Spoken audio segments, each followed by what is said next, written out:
dan niat. Mudah-mudahan apa-apa yang kita lakukan malam ini semuanya bernilai ibadah dan mendapat pahala dari Allah Subhanahu wa taala. Salawat dan salam kita hadiahkan kepada ruh junjungan alam baginda Nabi besar Muhammad sallallahu alaihi wasallam. Allahumma salli wa sallim wa barik alaihi. Mudah-mudahan salawat dan salam yang selalu kita ucap, kita perbanyak, kita hadiahkan kepada ruh Rasulullah berbuah syafaat nantinya. Amin, amin, ya rabbal alamin. Bapak-bapak, orang-orang tua saya yang dimuliakan oleh Allah Subhanahu wa ta'ala, malam hari ini kalau kata Pak MC tadi disuruh ceramah 2 jam, bukan awak tak mau. Kalau jelas nggak apa-apa juga. Ya kan? Takutnya kita mau panjang mau pendek sama aja rupanya. Ya kan? Kadang ceramah ini begitu Pak kendalanya. Kadang mau panjang mau pendek awak sama aja. Karena amplop dah dilem juga sama kedua. Ya kan? Panjang pun awak tak ditambahnya, pendek pun tak mungkin dicabut. Ya kan? Jadi kita padakan aja lah. Jadi bapak-bapak, orang-orang tua saya, hadirin jamaah perwiritan yang dimuliakan oleh Allah, kita kaji sederhana aja. Mudah-mudahan apa yang kita kaji mampu menjadi pembenaran ilmu bagi kita semua, sehingga mampu menyempurnakan amal ibadah kita yang mungkin selama ini ada kurangnya. Di awal ceramah ini, bapak-bapak yang dimuliakan Allah, saya mau bilang, setan itu nggak pernah ngelarang kita ibadah, tapi setan akan merusak ibadah kita. Setan tak pernah melarang kita sholat, tapi setan akan merusak sholat kita. Setan nggak pernah ngelarang kita untuk datang ke wirid, tapi setan akan merusak wirid kita. Maka banyak sekarang kita lihat orang beramal ibadah, tapi amal ibadahnya tak mampu merubah dirinya menjadi orang yang lebih baik lagi. Maka target kaji kita malam hari ini adalah Allazi khalaqal mauta wal hayata liyabluwakum ayyukum ahsanu amala. Kata Allah, tak kuciptakan hidup dan mati untuk kalian, satunya mau ku tengok. Apa itu? Siapa yang paling baik amal ibadahnya, bukan siapa yang paling banyak amal ibadahnya. Maka untuk mengawali kaji kita ini perlu juga lah sama-sama kita renungkan. Kira-kira amal ibadah yang selama ini kita kerjakan dah menjadi amal ibadah yang baik atau belum? Kira-kira sholat yang selama ini kita tunaikan, kira-kira sudah menjadi sholat yang baik atau belum? Kira-kira selama ini kita ikut wirid, apakah wirid kita nih dah menjadi wirid yang terbaik atau belum? Yang jawab baik ini kita tengok sama-sama tabiatnya Pak, ya kan? Ini enggak pula kita langsung aja, ya kan? Macam mana menandai orang baik atau tidak amal ibadahnya di hadapan Allah? Satu, paling tidak Allah bilang inna sholata tanha anil fahsya'i wal munkar. Sesungguhnya sholat itu mampu mencegah dirimu dari perbuatan keji dan mungkar. Kira-kira betul nggak selama ini sholat yang kita kerjakan tuh mampu mencegah diri kita dari perbuatan keji dan mungkar? Jangan-jangan selama ini kita sholat, tapi maksiat dan kedurhakaan masih sering kita lakukan kepada Allah Subhanahu wa ta'ala. Maka di dalam Al-Quran, bapak-bapak, orang-orang tua saya yang dimuliakan oleh Allah Subhanahu wa ta'ala, dalam Quran surah Al-Isra ayat 78, Allah Subhanahu wa ta'ala berfirman, Aqimis sholata liduluki syamsi ila ghasakil laili wa qur'anal fajr inna qur'anal fajri kana mashhuda. Tegakkanlah sholat itu dari mulai tergelincir matahari sampai dengan gelapnya malam. Dan laksanakanlah sholat subuh, karena sesungguhnya perbuatan yang kita lakukan di waktu subuh itu disaksikan para malaikat. Poin pertama, kira-kira pernah nggak Pak kita sholat dari mulai tergelincir matahari sampai gelapnya malam? Pernah nggak kita sholat dari mulai subuh sampai tengah malam? Saya yakin nggak pernah. Kenapa? Karena memang di dalam ayat lain Allah bilang waktu-waktu sholat itu sudah ditetapkan waktu-waktunya. Kemudian apa maksud Allah menyuruh kita tegakkanlah sholat dari mulai tergelincir matahari sampai gelapnya malam? Ulama tafsir mengatakan yang disuruh Allah tegakkan dari mulai tergelincir matahari sampai dengan gelapnya malam itu bukan sholat secara zahiriyah takbiratul ihram sampai dengan salam, tapi yang dimaksud Allah adalah tegakkan tabiat-tabiat sholat itu dari mulai tergelincir matahari sampai dengan gelapnya malam. Sekarang ini banyak kita tengok orang sholat zuhur Bapak, sholat asar Bapak, sholat. Tapi kadang-kadang di tengah waktu zuhur dan asar tadi masih terjadi perbuatan maksiat dan kedurhakaan kepada Allah Subhanahu wa ta'ala. Sama macam ibu-ibu tuh kalau tanya, sholat ibu? Sholat lah Ustaz. Gosip Bu? Sikit-sikit ya tadi.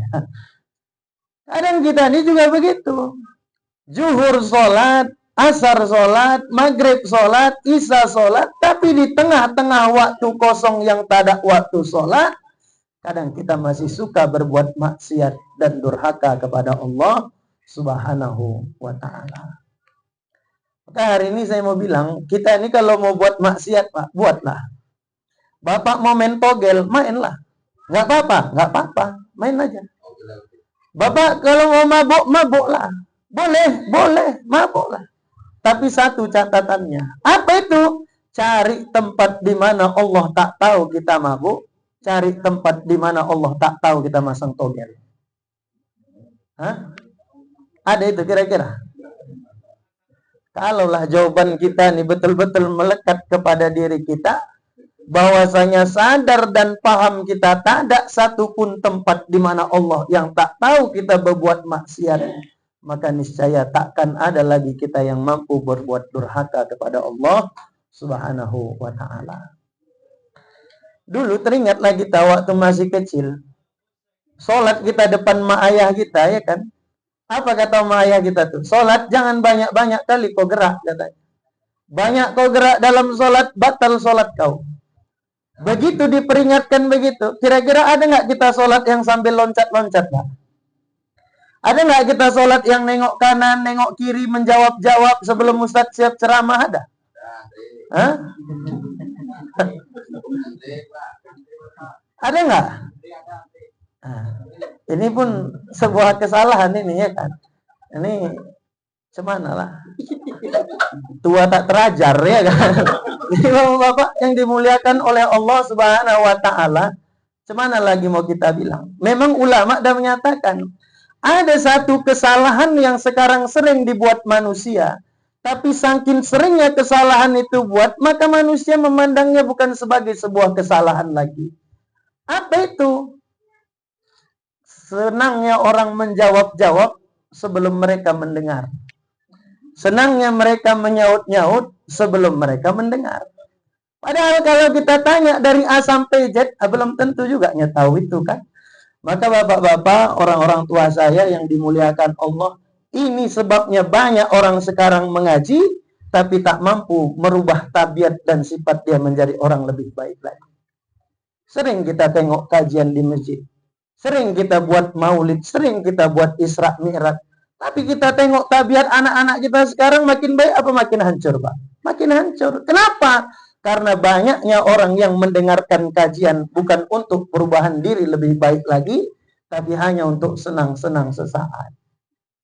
Gak sedikit kita tengok sekarang orang undang ustadz untuk ceramah maulid, tapi yang mintanya lucu-lucunya, bukan ilmunya. Maka jangan heran sekarang, Pak, kita tengok ada orang tua yang sanggup memperkosa anak kandungnya sendiri.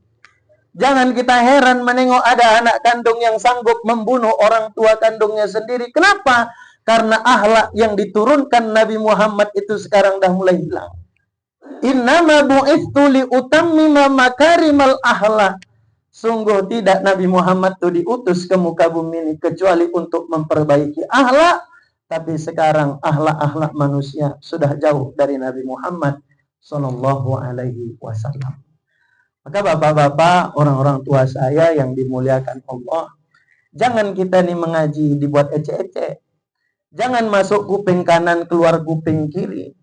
Jangan kita ngaji apa yang kita dapat pulang tak mampu kita amalkan, sia-sia. Kalau sekarang dah kita tengok fenomena yang terjadi luar biasa di luar nalar kita, maka kalau tabiat seperti itu kita biarkan, barangkali 10-20 tahun lagi anak-anak kita lebih parah daripada tabiat-tabiat demikian. Sekarang ini kan zaman dah edan, Pak. Kita tengok di Binjai ini pun sekarang dah rusuh, Pak. Ya kan? Tengok di televisi, Pak. Orang buat yayasan yatim piatu. Bukan lagi untuk menyantuni anak yatim. Tapi kita tengok belakangan nih. Dikumpulkan ya anak yatim. Bukan untuk disantuni. Melainkan untuk melampiaskan nafsu binatangnya. Anak-anak laki-laki tadi disodomi, Pak. Satu persatu. Apa yang dulu tak mungkin terjadi kita bayangkan di zaman Bapak. Tapi sekarang terjadi. Apa itu? Anak SMP 4 orang memperkosa kawan SMP-nya sampai meninggal dunia. Anak SMP sekarang dah tahu memperkosa. Anak SMP sekarang dah tahu membunuh. Maka sekarang kalau boleh kita bilang keilmuan sudah mulai hilang dari peredaran.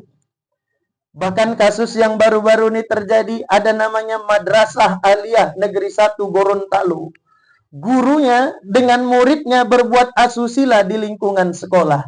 Instansi-instansi pendidikan saja pun sudah tak mampu lagi kita berikan kepercayaan untuk menanamkan moral kepada anak-anak kita. Kalau kita pun sebagai orang tua tak mampu mencontohkan yang baik-baik, mau kepada siapa anak-anak kita ini mencontoh lagi. Maka bapak-bapak, orang-orang tua saya, hadirin yang dimuliakan oleh Allah Subhanahu wa ta'ala, jangan kita sholat hanya sekedar sholat, tapi harus kita pertanggungjawabkan sholat kita tuh berterima atau tidak. Maka kalau sering saya bilang, seusia kita nih, dah nggak cocok lagi kita nih sholat cuma ngejar kata sah atau tak sah, ya kan? Seusia kita hari ini, dah nggak pantas lagi kita nih mengerjakan puasa targetnya cuma sah atau tidak sah. Seusia kita hari ini dah nggak pantas lagi kita pergi haji, melaksanakan sholat, melaksanakan ibadah, targetnya cuma kata sah atau tidak sah. Tapi harus lebih daripada itu. Makbul, berterima atau tidak berterima, sempurna atau tidak sempurna. Maka bapak-bapak, orang-orang tua saya yang dimuliakan oleh Allah Subhanahu wa ta'ala, banyak sekarang orang sholat, tapi sholat itu tak mampu mencegah diri dia dari perbuatan keji dan mungkar. Maknanya apa? Sholat tadi hanya berstatus sah, tapi tak berstatus makbul di hadapan Allah Subhanahu wa ta'ala. Jadi bapak-bapak, orang-orang tua saya yang dimuliakan oleh Allah Subhanahu wa ta'ala, ulama mengatakan paling tidak cara membuat sholat tadi akim, melekat di dalam diri. Cara membuat sholat tadi berterima di hadapan Allah, paling tidak ada 4 caranya. Apa itu? 1, sholat yang dikerjakan tadi hendaknya khusyuk. Apa makna khusyuk itu, Pak? Hah? Yang di luar ada yang bisa tahu? Yang tahu khusyuk kasih limpul. Belah 2 kita amplop nih, nggak apa malam ini. Ada? Hah? Ada nggak? Ada tahu nggak khusyuk? Nah, tadi waktu tak ditanya menjawab-jawab. Nah, waktu ditanya tak menjawab, ya kan? Ada nggak Pak yang tahu apa makna khusyuk tadi? Paling tidak ada seorang motivator nasional namanya Arfan Pradiansyah. Apa kata dia? Khusyuk itu sederhana. Khusyuk itu adalah mampu menyatukan antara mind and soul atau mind and body. Salat itu, khusyuk itu adalah mampu menyatukan antara pikiran dan jiwa atau pikiran dan tubuh kita. Sehingga kalau tubuh dan pikiran ini menyatu, maka rasa tenang, nyaman, khusyuk akan kita dapatkan. Tapi kalau pikiran dan tubuh kita ini terpisah, maka sampai kapanpun tenang, fokus, nyaman, takkan pernah kita dapatkan. Contoh sederhana, ada seorang ibu-ibu, dia mau pergi wirid Yasin. Karena tahu dia di rumah itu nggak ada orang, sebelumnya dia dah menjemur pakaian. Maka ketika dia menjemur pakaian, dia mau pergi wirid Yasin, di rumah tak ada orang, maka sebelum pergi Yasin, diangkatnya jemuran. Betul nggak Pak? Bapak-bapak sebelum pergi mudik jalan-jalan kemana-mana, kira-kira rumah tuh kita periksa nggak? Kompornya dah mati belum? Lampunya dah hidupkan belum? Rumah tadi dah kita kunci apa belum? Betul nggak Pak? Kira-kira kenapa Bapak perhatikan itu semua? Kenapa Bapak tengok kompor dah mati belum? Kenapa Bapak tengok rumah dah dikunci belum? Kenapa? Selain itu, Bapak tak mau badan Bapak di luar, tapi pikiran Bapak masih mikiri rumah. Betul nggak? Karena kita nggak mau badan dan pikiran kita ini terpisah. Sama macam ibu-ibu tadi. Dia sebelum pergi wirid, diangkatnya jemuran. Kenapa? Tak mau dia badannya lagi duduk baca Yasin, tapi pikirannya mikirkan jemuran yang ada di rumah. Kalau begitulah kita waspadanya, tak inginnya pikiran dan tubuh kita ini terpisah ketika wirid Yasin. Kenapa dalam sholat usaha itu tak kita buat? Maka bapak-bapak yang dimuliakan oleh Allah Subhanahu wa Ta'ala, contoh sederhana lagi beginilah. Maka penyaksian akal itu dibutuhkan dalam mewujudkan satu kekhusyuan dalam sholat. Kenapa? Ada dua imam, dua-duanya muda, dua-duanya ganteng, dua-duanya hafal Quran, dua-dua bacaan Qurannya bagus. Yang satu imam suka membaca ayat besar di dalam Al-Quran.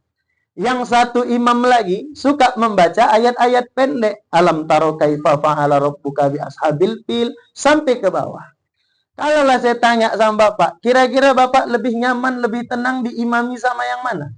Sama imam yang membaca ayat-ayat besar, pertengahan-pertengahan Al-Quran, apa imam yang membaca ayat-ayat pendek? Jadi Ustaz Saidi jangan panjang-panjang lagi. Kenapa Bapak lebih senang sama imam yang suka membaca ayat pendek? Karena Bapak hafal ayatnya. Karena Bapak bisa menyimak ayatnya. Dan Bapak tahu ayat itu. Sama halnya juga kita macam sholat. Kalau kita sholat nih tak tahu apa yang kita baca, tak mengerti apa yang kita baca dari Allahu Akbar kabiro sampai innaka hamidum majid, maka pikiran ini nerawang aja nih Pak. Kita pun begitu kan. Kalau ada imam yang baca ayat pendek, tenang sholat kita tadi. Tapi begitu ada imam yang membaca ayat panjang, mulai larilah pikiran ini tadi menghayal tah kemana-mana. Ada juga yang jengkel di dalam hatinya kan. Ngepailah kau baca ayat panjang-panjang katanya. Sempat kau lupa, kapok kau. Tak ada yang bisa nyaut. Kan begitu, ada itu. Imamnya baca ayat-ayat panjang. Allahu yatawaffal anfusa hina mautiha wallati lam tamut fi manamiha. Karena makmum ini tak hafal, tak bisa menyimak, tak bisa mendengarkan juga. Mulailah liar pikirannya tak kemana-mana. Jadi bapak-bapak, orang-orang tua saya yang dimuliakan Allah, khusyuk itu adalah mampu menyatukan antara pikiran dan jiwa kita. Maka kalau kita sholat cuma badan awak aja yang bergerak, pikiran awak nitah kemana-mana, takkan mungkin khusyuk itu bisa kita dapatkan. Bapak lagi kerja, tiba-tiba azan zuhur. Bapak berhentikan kerja Bapak, langsung Bapak berwudu, tegak langsung melaksanakan sholat. Kira-kira khusyuk nggak sholat yang kita kerjakan tadi Pak? Hah? Khusyuk nggak Pak? Bohong lah kalau ada yang bilang khusyuk. Ya?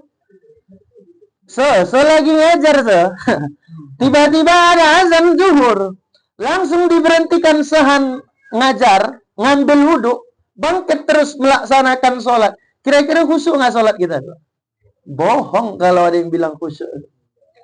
Kenapa? Karena Allah yang bilang di dalam Al-Quran, alladzina yazunnuna bi annahum mulaku rabbihim.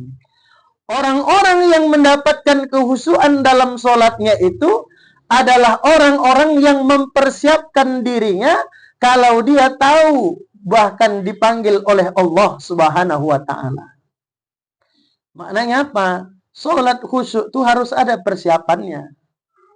Kalau situ ajan, situ beruduk, situ sholat, takkan khusyuk itu. Maka minimal 15 menit, 20 menit sebelum ajan, dah duduk awak di atas sajadah tuh, Pak. Ngapain banyak-banyak awak berzikir? Ngapain banyak-banyak awak istighfar? Ngapain banyak-banyak awak baca Quran? Kalau dimensi ukhrawi itu dah terbangun di kepala kita, di pikiran kita, maka dalam sholat tadi akan terasa kekhusyuan, tenang, fokus dalam pelaksanaannya. Kita ini kadang sholat, kita pun tak paham apa yang kita bacakan. Padahal kalau kita sebelum sholat tuh Pak, kita buat istighfar dulu. Astaghfirullah Rabbal baraya, astaghfirullah minal khataya. Dah tenang hati dah. Ingat ke semua kesalahan kita, ingat semua dosa-dosa kita. Ilahi las tulil firdausi ahla. Datang azan. Hayya 'alas shalah.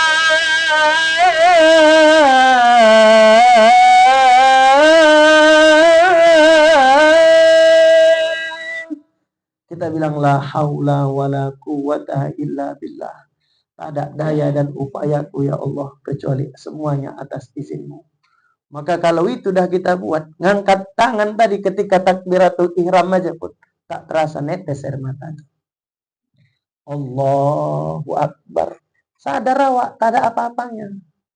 Sadar kita nih, jangankan untuk berbuat ini itu, bangkit mengangkat takbir pun aku tak sanggup, kita bilang, kecuali atas izin dari Allah Subhanahu wa Ta'ala. Problematika kita sekarang, masih banyak orang yang melaksanakan sholat, tapi tak paham dia apa yang dibacakannya di dalam sholat. Dulu ada seorang cucu Nabi namanya Imam Ja'far Shodiq. Dalam riwayat diceritakan, jangankan ketika sholat, ketika beruduk pun dah pucat mukanya. Kenapa? Karena dia tahu siapa yang akan ditemuinya, siapa yang akan disembahnya, bagaimana kedudukan yang dia sembah dengan kedudukan dirinya, maka sebelum sholat pun pucat mukanya. Kita sekarang nggak paham. Kalau kita paham macam saya bilang tadi, jangankan ketika sholat, ngangkat takbir itu aja pun pasti menetes air mata. Yuk, kita ini berapa banyak yang hadir di sini? Kecuali Sehan, Ustadz Saidi Gunja Ali sama Wakil BKM. Berapa orang kita yang paham tentang bacaan sholat kita dari mulai Allahu Akbar kabiro sampai innaka hamidum majid.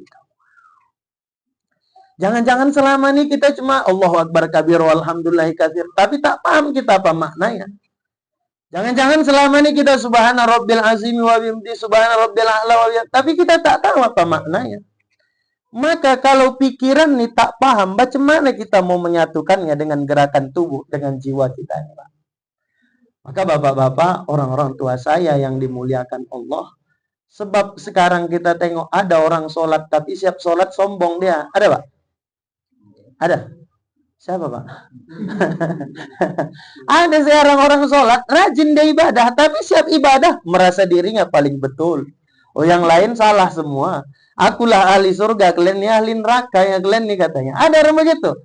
Kalau ada orang begitu, bilang aja sholat ke sholat anak TK-nya tuh bilang. Kenapa? Berarti dia sholat hanya sekedar sah saja, belum berterima di hadapan Allah. Sebab kalau orang paham dengan sholat dia itu, takkan mungkin dia sombong lagi. Orang sebelum sholat aja dah dibilangnya la haula wala quwata illa billah.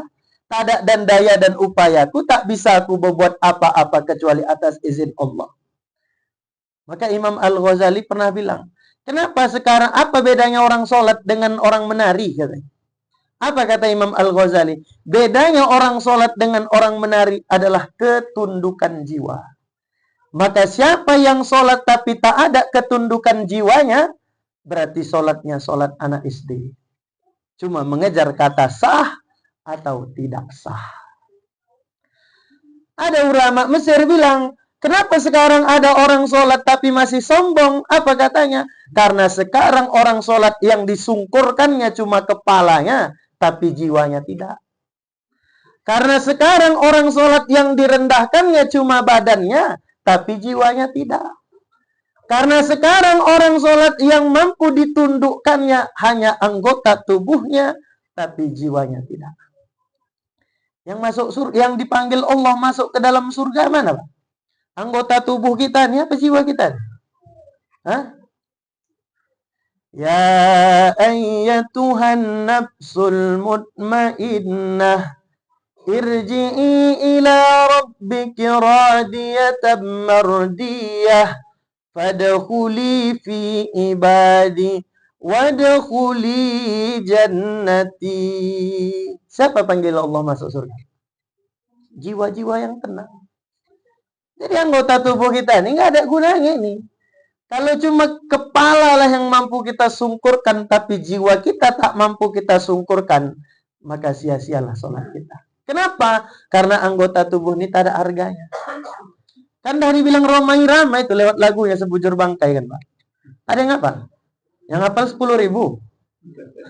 Nah, kalau khusyuk tadi limpul dia. Nah, kalau ini masalah lagu 10.000 aja lah. Ada. Kan dari bilang ramai-ramai tuh lewat lagunya Sebujur Bangkai. Apa katanya? Badan pun tak berharga sesaat ditinggal nyawa. Anak istri tercinta tak lagi ingin bersama. Secepatnya jasad dipendam. Secepatnya jasad dipendam, dia tak lagi dibutuhkan. Kan begitu lagunya bilang. Bahkan ada pun penelitian-penelitian yang kita tak tahu memang aktual atau tidak. Apa katanya? Ketika jasad manusia ditanam di dalam kubur, tak lama. 3 hari bengkak dia. 7 hari pecah dia. 10 hari habis dimakan cacing tanah.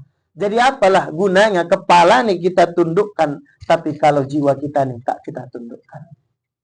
Maka bapak-bapak, orang-orang tua saya yang dimuliakan oleh Allah, dalam melaksanakan sholat, jangan yang kita tahu hanya rukun syaratnya saja. Secara fikihnya memang itu penting, tapi secara hakikatnya pun itu jauh lebih penting, supaya kita bisa memaknai, untuk apalah selamanya aku sholat.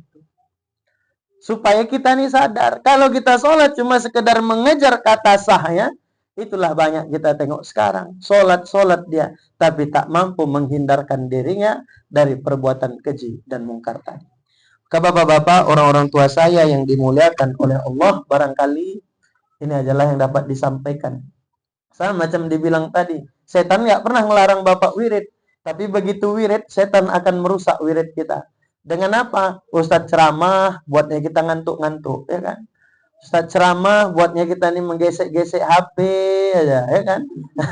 Itu ulah-ulah setan juga itu, Pak, yang merusak ibadah kita tuh, ya kan? Jadi memang betul, Pak, setan tuh nggak pernah melarang kita sedekah, tapi setan akan merusak sedekah kita. Mana buktinya? Ada. Kapan? Baru-baru aja terjadi sama saya, Pak. Saya ini kan punya anak yatim juga. Paling kecil TK, paling besar kelas 6 SD. Jadi bulan Muharram semalam kan memang kata orang Aidul Yatama. Dalam riwayat dikatakan Aidul Yatama. Hari rayanya anak yatim. Maka di bulan Muharram itu kan banyak kita tengok orang mengundang anak yatim, baik secara pribadi, personal, ataupun kelompok pengajian. Ada satu kali saya diundang, Pak, untuk bawa anak yatim ke rumah ibu-ibu lah yang undang kami. Begitu saya kabarkan sama ibu tuh, senang betul lah dia, ya kan. Saya kabarkan kepada anak-anak, gembira betul lah dia. Kenapa? Anak-anak ini tahu, setiap ada undangan pasti pulang cair ini, kan begitu. Tapi karena saya masih ada kegiatan di luar saya bilang sama anak-anak, kalian pergi aja duluan ya. Nanti mualim nyusul, saya bilang. Karena masih ada kegiatan. Nanti pokoknya mualim nyusul lah. Pergilah anak tuh. Ketika nengok anak-anak tuh pergi pun sedih juga ya, awak nengok. Tahu lah anak yatim nih, Pak, ya kan. Mandi dia, tapi kadang mandinya mandi bebek, ya kan. Mukanya putih karena bedak, kakinya putih karena abu, ya kan. Pakai peci mereng-mereng, ya kan. Pakai baju kemeja sebelah masuk, sebelah keluar. Pergilah orang tuh rame-rame berbondong-bondong. Begitu sampai depan rumah tuan rumah, terkejut orang tuh. Kenapa? Tengoknya tuan rumah ini megang buku Yasin. Yang kecil ini dah mulai panik lah. Bang, kok megang buku Yasin ibu? Tuh suruhnya nanti kita baca Yasin. Aku masih ikro katanya. Kata yang besar, udah selu aja kau katanya. Ya kan? Ini mungkin ibu tuh meninggal suaminya 40 hari yang lalu katanya. Tak sempat dibaginya sama orang, kasihkannya lah sama kita. Karena tahu anak yatim ini kan acara anak yatim tak pernah lama-lama, Pak. Tahtim singkat, tahlil singkat, doa untuk arwah, doa selamat, pulang. Cair, kan gitu. Rupanya ibu ini kasihnya buku Yasin anak tuh, pegang anak-anak tuh aja tak dibaca-bacanya. Singgung ibu tuh, kok kalian pegang-pegang aja buku tuh katanya. Kalian bacalah katanya. Bu, kami biasa tahtim tahlil aja, kata yang paling besar tadi. Oh, kali ini bu minta tolonglah bacakan surat Yasin tuh katanya. Baca anak-anak tuh lah Pak surat Yasin tadi. Ada yang besar dibacanya Arabnya, yang masih kecil dieja-ejanya lah ya kan. Surat Yasin tadi ya. Salah sikit ulang, salah sikit ulang, salah sikit ulang. Siap sekali dibaca surat Yasin tuh, pegang orang tuh lagi buku tadi. Awak belum datang juga. Senggol ibu tuh lagi. Loh, dah siap kalian baca? Udahlah bu, katanya. Suruh ibu tuh, bacalah sekali lagi. 2 kali berturut-turut anak tuh disuruh baca surat Yasin, Pak. Dikasih cuma air minum segelas gini. Bayangkanlah itu. Jangankan anak-anak. Kita ini aja yang gak hafal surat Yasin, disuruh baca Yasin 2 kali. Kasih minum aqua segelas itu pun megap, Pak. Ya kan?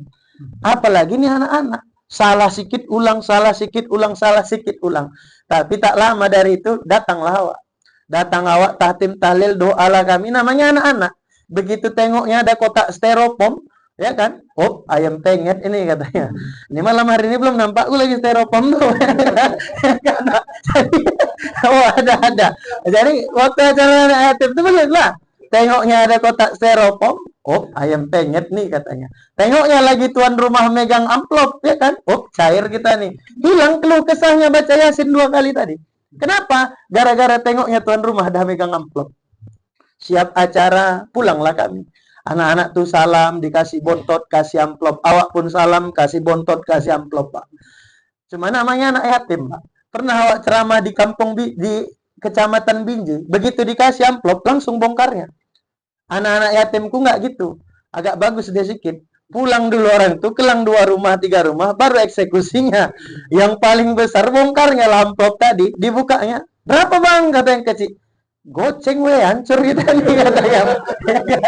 tapi kata yang paling besar, Allah udahlah, kita ini kan gak ada tanggungan katanya. Yang penting kan udah dapat ayam penyet katanya. Goceng nih, kita belikan aja pop es. Habis kita beli pop es, kita makan sama-sama di teras masjid katanya.